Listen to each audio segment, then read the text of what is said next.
સમગ્ર ગુજરાતની જનતા જનાર્દનને એક નાના ભાઈ તરીકે, આપના દીકરા તરીકે વિનંતી અપીલ કરવા માટે આવ્યો છું. મત માંગવા માટે નથી આવ્યો.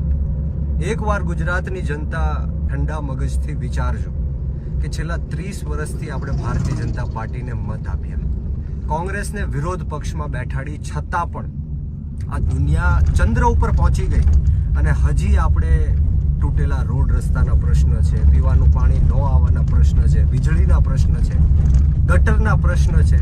સરકારી દવાખાનાઓમાં જઈએ તો ડોક્ટરો નથી, દવાઓ નથી. સરકારી શાળાઓમાં જઈએ તો શિક્ષકો નથી, ઓરડાઓ નથી. આ સરકાર વિકાસની વાત કરે છે, પણ વિકાસ એમના નેતાઓનો થાય છે. ગરીબ અને પછાત લોકોનો વિકાસ થતો નથી. ત્યારે આમ આદમી પાર્ટી એક વિકલ્પ બનીને રાજનીતિ કરવા માટે નહીં, પરંતુ રાજનીતિ બદલવા માટે આવી છે. સ્થાનિક સ્વરાજની ચૂંટણી છે. જિલ્લા પંચાયત, તાલુકા પંચાયત, કોર્પોરેશન, નગરપાલિકા, મહાનગરપાલિકાની ચૂંટણી છે. આપ સૌને એક નાના ભાઈ તરીકે, આપણા દીકરા તરીકે વિનંતી કરું છું કે એકવાર વિચારો, એકવાર આમ આદમી પાર્ટીને મોકો આપો. ઝાડુના બટન ઉપર મત આપીને જુઓ. જે રીતના દિલ્હી અને પંજાબની અંદર અરવિંદ કેજરીવાલ સાહેબ આમ આદમી પાર્ટીએ કામો કર્યા, એ જ લાભો અમારે ગુજરાતની જનતાને આપવા છે. અમારા નેતાઓ યશુદાનભાઈ ગઢવી, ગોપાલભાઈ ઇટાલિયા, ચૈતરભાઈ વસાવા, પ્રવીણભાઈ રામ, આ તમામ નેતાઓ, હેમંતભાઈ ખવા, સુધીરભાઈ વાઘાણી દિવસ રાત મહેનત કરી છે. રાત કે દિવસ જોયા વગર, તડકો કે છાંયો જોયા વગર, ભૂખ્યા તરસ્યા સૂયા વગર આખા ગુજરાતનો પ્રવાસ કરીને ગુજરાતની જનતાને જાગૃત કરવાના પ્રયત્ન કર્યા છે. અમારી પાસે પૈસા નથી, અમારી પાસે ફંડ નથી, અમને જમાડવાના પૈસા નથી, કંઈ ખવડાવવા પીવડાવવાના પૈસા નથી, તમને ખરીદવાના પૈસા નથી. અમારી પાસે ઈમાનદારી છે, દેશભક્તિ છે, ઇન્સાનિયત છે.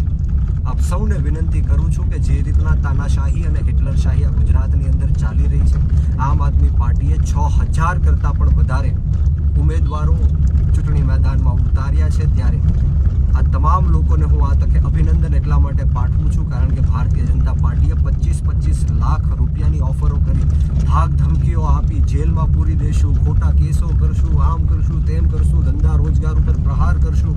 આવા તમામ તાઇફાઓ, આવા તમામ ષડયંત્ર કરીને આમ આદમી પાર્ટીના ઉમેદવારોને ડરાવવાની કોશિશ કરી. છતાં પણ આ 6000 આમ આદમી પાર્ટીના ઉમેદવારો અડીખમ રીતના ચટ્ટાન બનીને ગુજરાતની જનતાની સેવા કરવા માટે, હક અધિકાર અને ન્યાય અપાવવા માટે, ખેડૂતો હોય, મહિલાઓને ન્યાય અપાવવા માટે આપની સમક્ષ ઊભા છે. આપ સૌને મારી ફરીવાર વિનંતી છે કે 26 તારીખે જિલ્લા પંચાયત અને તાલુકા પંચાયત હોય તો તમારે 2-2 મત આપવા પડશે. આમ આદમી પાર્ટીના સાવણાને મત આપવા પડશે. અને નગરપાલિકા અને મહાનગરપાલિકા હોય તો તમારે 4-4 સાવણાના બટન ઉપર મત આપવા પડશે.